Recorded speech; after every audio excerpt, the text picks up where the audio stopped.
अस्सलाम वालेकुम। आज की वीडियो में हमारे किचन में बनने जा रही है बंद करेला की बहुत ही इजी और झटपट तरीके से बनने वाली रेसिपी।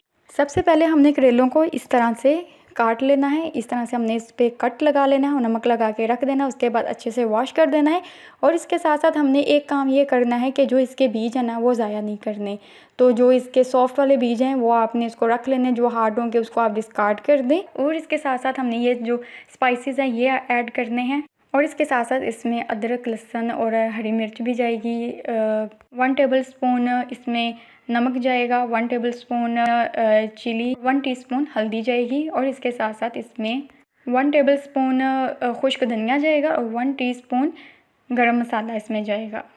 और इसमें ढेर सारे प्याज आपने डालने हैं। तो ये मेरी तकरीबन 2 प्याली होंगे प्याज, तो इसमें ये भी जाएंगे। अब इन चीज़ों को हमने अच्छे से इनको ग्राइंड कर लेना है। और यहाँ पे ना हम अपने प्यारे से कुंडी डंडे का इस्तेमाल करेंगे, वहाँ उसमें ये सारी चीज़ें डाल के इसको अच्छे से हमने कूट लेना है। तो यहाँ पे हमने करेलों के अंदर फिलिंग कर लेनी है।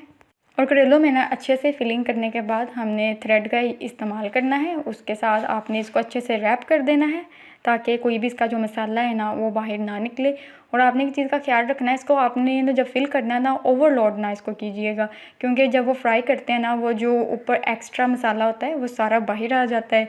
तो वो आपका जो आप घी या ऑयल यूज़ कर रहे होते हैं उसको वो ख़राब कर रहा होता है। तो आप भी ओवर फिल ना कीजिएगा इसको। और यहाँ हमें कढ़ाई में घी लिया है, तो जब घी गर्म हो जाएगा तो इसमें हमने 1 बाय 1 करेलों को ऐड किए जाना है।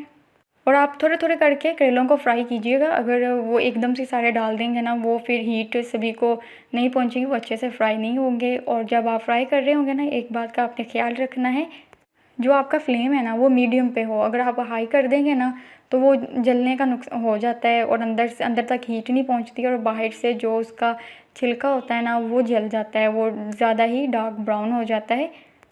और यहाँ पे मैंने गोल्डन ब्राउन कलर आने तक करेलों को फ्राई किया है। और उसके बाद हम इसको डिश आउट कर लेते हैं। हमारी रेसिपी बन के तैयार है।